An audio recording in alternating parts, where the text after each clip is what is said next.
दुनिया के best education systems के सीक्रेट्स क्या, ऐसी क्या बातें हैं जो उन्हें स्पेशल बनाती और इंडिया उनसे क्या सीख सकता है। National Education Policy 2020 is going to bring a lot of positive changes, but it's also going to take a lot of time.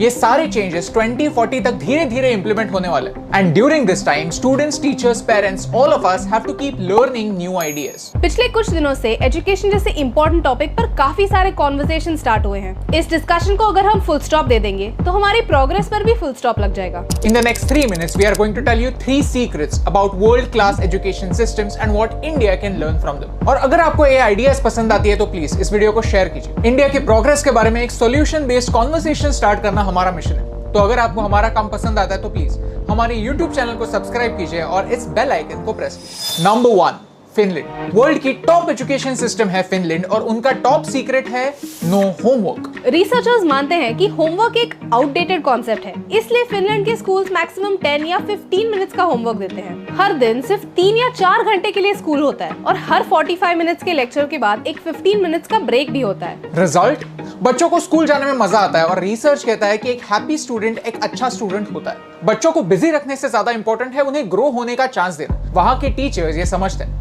वहाँ के टीचर्स को डॉक्टर्स या लॉयर्स जितनी ही इज्जत मिलती है। In Finland, your teacher doesn't change every year. The same teacher teaches you for many years at a stretch. तो ये टीचर्स एक फैमिली मेंबर जैसे बन जाते हैं जो बच्चों की प्रोग्रेस खुद देख सकते हैं। इस पर्सनल टच की वजह से टीचिंग के लिए कुछ प्रैक्टिकल सॉल्यूशंस निकल आते हैं, जैसे मैथ सिखाने का ये टेक्निक। बच्चे अपने कैंटीन्स में फूड सर्व करने का, कैश कलेक्ट करने का और प्रॉफिट एंड लॉस क्या होता है ये समझने का एक्सपीरियंस लेते हैं। मैथ्स पेपर पर सिखाकर फिर रियल लाइफ में कैसे अप्लाई करते हैं ये सिखाने से अच्छा है मैथ्स रियल लाइफ में सिखाए और फिर उसे एग्जाम में कैसे अप्लाई करते हैं ये सिखाए। Number 2, Japan. जापान की लिटरेसी रेट 99% से भी ज्यादा है। जापान में सबसे पहले मैथ्स, आर्ट्स, साइंस पे नहीं बट मॉरल्स और एथिक्स पे फोकस किया जाता है। एक फाउंडेशन बनाया जाता है। कैसे? जापान का टॉप सीक्रेट है स्टोरीज। बच्चों के सामने कुछ रियल लाइफ डिलेमास रखे जाते हैं और फिर बच्चों को पूछा जाता है कि बच्चे ऐसे सिचुएशंस में कैसे रिएक्ट करेंगे। Story is like this. Hiroshi एक 7 साल का बच्चा है जिसका फ्रेंड हॉस्पिटल में। हिरोशी प्रॉमिस करता है कि संडे के दिन वो उसके दोस्त को मिलने हॉस्पिटल जाएगा और उसका फेवरेट स्टोरी बुक भी साथ लेकर जाएगा। लेकिन संडे के दिन अचानक से उसकी दादी उसके घर आ जाती है। अब हिरोशी क्या करे? क्लास में बच्चे डिबेट करते हैं। कुछ बच्चे कहते हैं a promise is a promise, कुछ बच्चे कहते हैं फैमिली इंपॉर्टेंट है, कुछ बच्चे मिडिल ग्राउंड पे आते हैं कि स्टोरी बुक और सॉरी नोट किसी और एक दोस्त के साथ भेज सकते हैं। लेकिन सबसे बड़ी बात है कि इसमें कोई राइट या रॉन्ग आंसर्स नहीं होते। जिंदगी में भी सारी चीजें ब्लैक एंड व्हाइट नहीं होती, कुछ ग्रे एरियाज भी होते हैं और इनके बारे में बच्चों को सिखाया जाता है। जापानीज किड्स स्कूल में खुद सफाई करते हैं क्योंकि स्कूल में जैनिटर्स नहीं होते। कोई भी काम छोटा या बड़ा नहीं होता, हर काम की वैल्यू होती है। ये स्टूडेंट्स को सिखाना जरूरी है। And the same pattern is followed in another great education system. Number 3, Germany.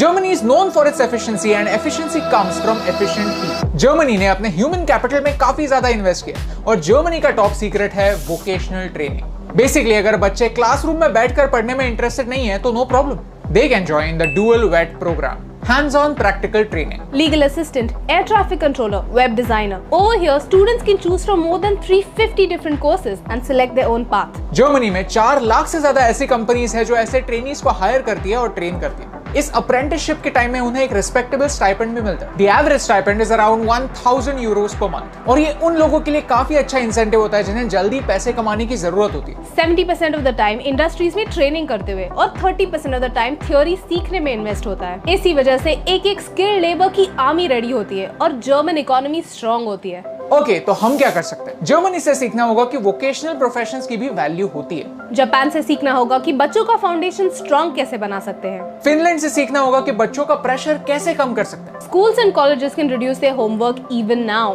Panchatantra, जातका टेल्स जैसे स्टोरीज बच्चों को वैल्यू सिखा सकते हैं। And as a society, we can change our thinking that a traditional degree is the only way to get a job. Because in this digital world, job और qualification में काफी difference होता है। And most importantly, इन सारे student से एक अच्छा student कैसे बनते हैं ये सीखना होगा। धीरे धीरे जैसे एजुकेशन सिस्टम के फ्लॉज कम होने वाले हैं वैसे ही हम सारे स्टूडेंट्स के एक्सक्यूजेस भी कम होने वाले हैं। क्योंकि कोई भी एजुकेशन सिस्टम अच्छा है या नहीं ये अल्टीमेटली इसी पर डिपेंड करता है कि उसके स्टूडेंट्स अच्छे हैं या नहीं। और एक अच्छा स्टूडेंट बनने का फॉर्मूला काफी सिंपल है। Just be curious. Be curious about your career. Go find out your options. Be curious about your teachers. अगर आपको आपके स्कूल के टीचर्स पसंद नहीं है तो कोई बात नहीं। You have so many good teachers on the internet, so be their student. Be curious about your life because there are so many good books to read, there are so many good movies to watch, there are so many good podcasts to listen to, but not even a single good excuse not to.